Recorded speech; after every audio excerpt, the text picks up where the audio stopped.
अस्सलामुअलैकुम वरहमतुल्लाहि वबरकातुहू। अज़ीज़ तलबात, उर्दू की तीसरी क्लास के साथ आपकी मौल्लिमा आपके साथ मौजूद हैं। आज पिछली क्लास में आप लोगों ने हम की बुलंद ख़वानी और उसके अल्फाज मायने का काम किया था। आज हम इसके कुछ अशार की तशरीहात और उसके साथ साथ उसके मश्क़ी काम का आगाज़ करेंगे। तो सबसे पहले मैं आपको हम के कुछ अशार की मुख्तसर तशरीहात जो है वो बयान कर देती हूँ। देखिए, सबसे पहला शेर है आपका, तू या इलाही तू खुदा सबका है, सबको तुझको मंजूर भला सबका है। इस शेर में शायर अल्लाह ताला की सिफ़त बयान करते हुए कहते हैं कि अल्लाह तू जो है वो सबका मालिक और खालिक है, यानी खुदा जो है वो माबूद को कहते हैं कि वो हस्ती जिसकी इबादत की जाए। तो अल्लाह ताला से मुखातिब हैं और कहते हैं कि या अल्लाह तू सबका मालिक और खालिक है और तू वो हस्ती है जो सबका भला चाहता है, सबकी खैर चाहता है।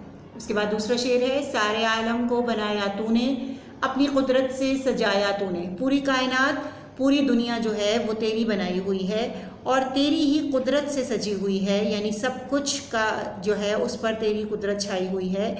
तेरे सिवा कोई ऐसा नहीं है जिसने इस दुनिया को के निज़ाम को चलाया हो या कभी चलाने की ताकत जो है वो रखता हो। उसके बाद है, बीज से पेड़ उगाने वाला, पेड़ से बीज बनाने वाला। तूने जो है वो एक छोटे से बीज को दरख्त में तब्दील किया, तेरी कुदरत है, तेरी ताकत है, तेरा ही कमाल है कि बीज जो है वो एक घने दरख्त में तब्दील हो जाता है और उसके बाद उसी पेड़ से दोबारा जो है बीज पैदा होता है और फिर दोबारा ये सिलसिला जो है वो चलता रहता है। रंग फूलों ने तुझ ही से पाए, तुझ सब पे हैं तेरे करम के साए, यानी फूलों को रंग और खुशबू तूने ही बख्शी है, तेरी मेहरबानियाँ सबके लिए हैं, यानी कोई ऐसी चीज़, कोई ऐसी मखलूक नहीं है जिस पर तेरी मेहरबानी का साया ना हो। सारे पंछी तेरे गुन गाते हैं, झोंके रहमत के चले आते हैं। सारे जितने भी परिंदे हैं वो अल्लाह ताला की हम्दो सना बयान करते हैं। इस तरह सारी मखलूक़ात जो हैं वो तेरी हम्दो सना बयान करती रहती हैं। खुदा बरतरो बाला तू है, सबका ही पालने वाला तू है। या अल्लाह तू सबसे बढ़कर, सबसे ऊंचा, सबसे बड़ा है और तू ही सबका पालने वाला है। तू दो आलम पे नज़र रखता है, दिल की बातों की खबर रखता है।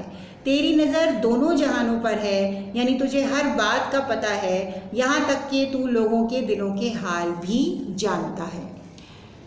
तूने ही इल्म की दौलत दी है, तूने ही अक्ल की नेमत दी है। इंसानों को अक्ल की नेमत देने वाला तू ही है, यानी तूने ही सब मखलूक़ात को पैदा किया, तूने ही इंसानों को अशरफुल मखलूक़ात बनाया और तू ही उन सब का जो है वो उन सबको जो है वो अक्ल और इल्म की दौलत देने वाला है।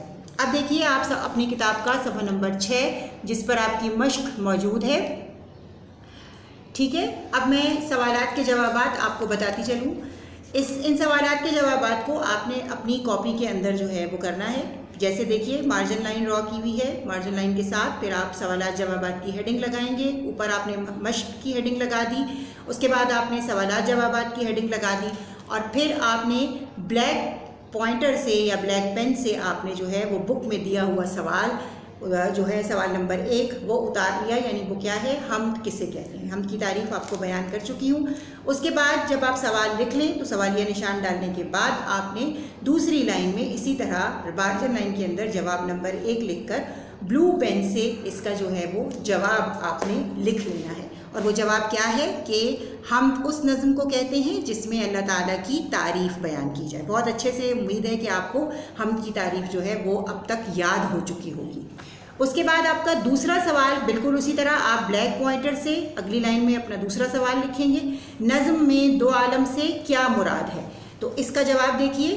फिर उसके बाद उसकी अगली लाइन में आप ब्लू पेन से ही इसका जवाब लिखेंगे, नज़्म में दो आलम से मुराद दो जहां हैं।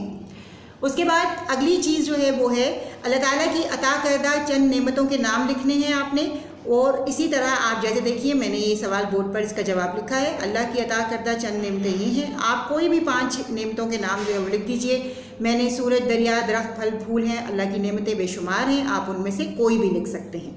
उसके बाद अगला सवाल है, परिंदे अल्लाह ताला के गुण गाते हैं। परिंदे किसके गुण गाते हैं? तो इसका जवाब क्या है? परिंदे अल्लाह ताला के गुण गाते हैं। फिर उसके बाद अगला सवाल है, फूलों को क्या चीज़ें अता की गई हैं? तो फूलों को रंग और खुशबू अता की गई है। इस तरह ये सवालात जवाबात जो है ये आपने अपनी टेक्स्ट की कॉपी में कर लेने हैं। उसके बाद आप अगला सवाल देखिए, सवाल नंबर 2 जो है वो आपका, सवाल नंबर 2 में आपको अल्फाज के मायने लिखने हैं। अल्फाज मायने हम पहले कर चुके हैं, इसलिए इस सवाल को दोबारा से करने की ज़रूरत नहीं है। उसके बाद नंबर 3 आप देखिए, खाली जगहों को आपने दुरुस्त अल्फाज से पुर करना है। आपके पास ऑप्शंस मौजूद हैं, आपने जो है वो चूँकि हम बड़े अच्छे से पढ़ ली है तो यकीनन आपको इनके जवाबात मालूम हो जाएंगे। जैसे पहली देखिए, पहली खाली जगह पर है, झोंके डैश के चले आते हैं, नेमत, रहमत, हिकमत, इज़्ज़त। तो क्या होगा आपका सवाल, इसका आंसर, इसका जवाब जो है वो होगा रहमत। इसी तरह आप बाकी जो है वो काम भी कर लीजिएगा। सवाल नंबर 4 जो है वो है आपका कि आपने दिए गए मिसरों को आपने सादा नस्र में तहरीर करना है। यानी आपको पता है कि शायरी में जो है वो शायरी नज़्म और नस्र जो है वो एक दूसरे से मुख्तलिफ होते हैं। तो मिसरे जो हैं यानी कि शेर का एक हिस्सा, उसको आपने नस्र यानी इबारत यानी जुमले की सूरत में लिखना है। तो देखिए पहला जुमला है आपका, रंग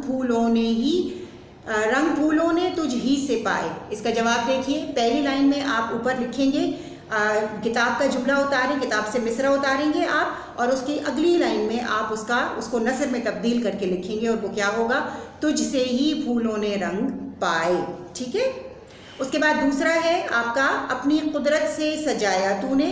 तो इसको नस्र में आपने तब्दील करना है और वो है तूने अपनी कुदरत से सजाया। अगला जुमला है, अगला मिसरा है, सबका ही पालने वाला तू है, तू सबका पालने वाला है। उसके बाद अगली जो है वो है, तूने ही इल्म की दौलत दी है, तूने ही इल्म की, ये बिल्कुल सही जुमला है, नसरी ही तकरीबन नसरी जुमला है, इसलिए उसको एज इट इज़ आप लिख लेंगे। अगला जुमला है, सारे आलम को बनाया तूने सारे आलम को बनाया। और आखिरी है, तू दो आलम पे नज़र रखता है, ये भी बिल्कुल इसी तरह होगा। अब आपका काम ये है कि आपको जो आज की इस क्लास में जो काम बताया गया है वो सारा का सारा आपने अपनी टेक्स्ट की कॉपी में जो है वो कर लेना है। अगली क्लास में हम इंशाल्लाह ग्रामर, कवायद और इंशा का काम करेंगे। तब तक के लिए फ़ी अमानिल्लाह।